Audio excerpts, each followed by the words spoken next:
Welcome, everyone. Today, we're literally constructing the ultimate blueprint for character and faith. We aren't just talking about abstract, pie in the sky ideals here. Instead, we're looking at the actual architectural plans to build a deeply, spiritually grounded life right here in the modern world. Let's get right into this explainer. Our source code for this explainer is a book called 44 Ways to Manhood by Taimullah Abdurrahman. And what makes this text so incredibly compelling is just how methodically it breaks things down. It takes this really complex challenge of balancing our everyday worldly responsibilities with spiritual growth and turns it into highly actionable, neatly categorized steps. So, here is our blueprint for today. First, redefining modern manhood. Second, the 11 essentials. Third, faith, family, and finance. Fourth, the 33 practical suggestions. And finally, number 5, character, etiquette, and balance. All right, starting right off with section 1, redefining modern manhood, clearing the ground. Now, you might be thinking, what does modern manhood even look like today? Modern stereotypes often equate masculinity with brutality, machismo and total emotional unavailability. But our source text completely dismantles that idea. It actually argues that true Islamic masculinity is rooted in balanced chivalry, strict obedience to Allah, and surprisingly to some, gentleness. Real bravery comes from doing what's right, not from just being a brute. To achieve this kind of balance, the author deliberately splits his framework into 2 parts. He starts with the number 11. These are the 11 absolute prerequisites that form the very foundation of a man's life. Basically, without these 11 essentials securely in place, anything else you try to build on top is gonna eventually crumble. Once that solid foundation is poured, he then gives us 33 actionable suggestions. Think of it like a house. If the 11 essentials are the concrete foundation, these 33 points are the walls, the windows, the roof, the whole shebang. They're the daily habits and social etiquettes that actually complete the structure. Moving right along to section 2, the 11 essentials, pouring the foundation. To make sure everything is crystal clear, the author applies some serious analytical rigor here. He filters every single one of those essentials through a 4-step framework. Why is it important? How does it actually work in practice? What are the benefits? And crucially, what happens if you lack this? It literally leaves zero room for ambiguity. The very first structural pillars are purely spiritual. We're talking sincerity to Allah or nasiha, knowledge of Islamic monotheism, and consistent worship, specifically guarding your daily prayers.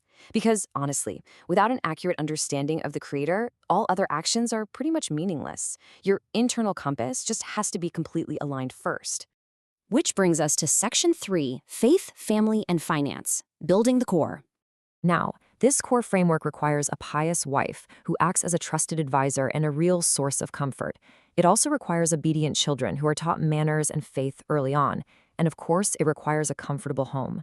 The idea is that a home should be a spacious, peaceful retreat from the pressures of the outside world, allowing a man to actually recharge. Together, all of these elements create this essential, protective sanctuary. But here's the catch. Providing for that sanctuary absolutely must come from permissible or halal means. The text is totally uncompromising on this. Earning your income honestly is an absolute requirement. Any forbidden wealth literally poisons the entire structure and brings spiritual ruin, no matter how much of it you might donate to charity later on. The ends just do not justify the means here. Rounding out this foundation are some incredibly practical necessities. We're talking good hygiene, dependable transportation, and basic fiqh. The text places a huge importance on smelling good and proper grooming because, let's face it, nobody wants a smelly leader, right? Having a reliable vehicle is also key. It allows a man to physically show up and fulfill his duties. And a basic understanding of fiqh, that gives him the intellectual maturity to actually tolerate differences of opinion. You'll notice the text constantly anchors these concepts right back to the ultimate example of prophetic character. As the Prophet Muhammad stated, "The best amongst you are those who have the best manners and character." Essentially, having vast amounts of knowledge is completely useless if you lack the basic gentleness to interact with people properly. Okay, let's dive into section 4, the 33 practical suggestions, actionable steps. To digest these efficiently, we can categorize a handful of these 33 points into 3 main buckets. Under personal health, it advises getting in shape and avoiding junk food, basically treating your body with the respect it deserves. Under social etiquette, it demands telling the truth, abandoning foul slang, and being just an incredibly generous host. And finally, under spiritual habits, it really emphasizes memorizing scripture and striving to pray in congregation. Actually, the very first suggestion is totally non-negotiable.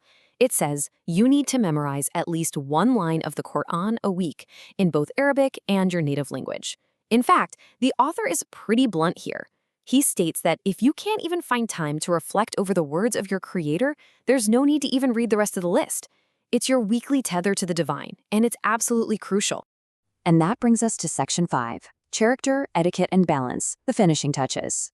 True masculinity requires some seriously rigorous social discipline. This means fulfilling your debts immediately, keeping secrets that are entrusted to you, and treating absolutely everyone equally. It means being brave for sure, but completely avoiding those ego-driven, foolish confrontations. It also warns against buffoonery. Maintain a warm sense of humor, of course, but never abandon your dignity just to get a cheap laugh. Practical wisdom is super highly valued here too. A man must have financial foresight, like saving money for emergencies, so he's an asset to his family, not a burden. Furthermore, he must deeply honor the women in his life, and not just for their physical presence, but by truly respecting their unique intellect, their patience, and their emotional strength as actual partners. This quote right here encapsulates a recurring, honestly quite humbling theme throughout the text. Basically, your public piety, your extensive knowledge, or your outward physical strength, they mean absolutely nothing if your private character and how you treat your family behind closed doors are lacking. So, to protect all of this, the author advises setting strict boundaries, specifically being mindful of excessive mixed-gender interactions. Now, this isn't framed as some arbitrary restriction. It's actually a proactive measure to maintain modesty and protect the absolute sanctity and trust of the family structure from any unnecessary complications. Ultimately, when you strip away the walls and the roof, the entire blueprint rests on the single fundamental concept, nasiha, or absolute sincerity. It means acting for a higher divine purpose, rather than just seeking public applause or caving into worldly pressures. The takeaway is simple. If the foundation is sincere, the structure will stand the test of time. While we've walked through the architectural plans of this fascinating text, having seen the 11 absolute essentials and the 33 practical steps, the real work begins right now. So which part of this blueprint will you begin building today? And honestly, which cracks in your own foundation might you have been ignoring? Thanks for joining me for this explainer. I really hope this blueprint helps you build something lasting in your own life.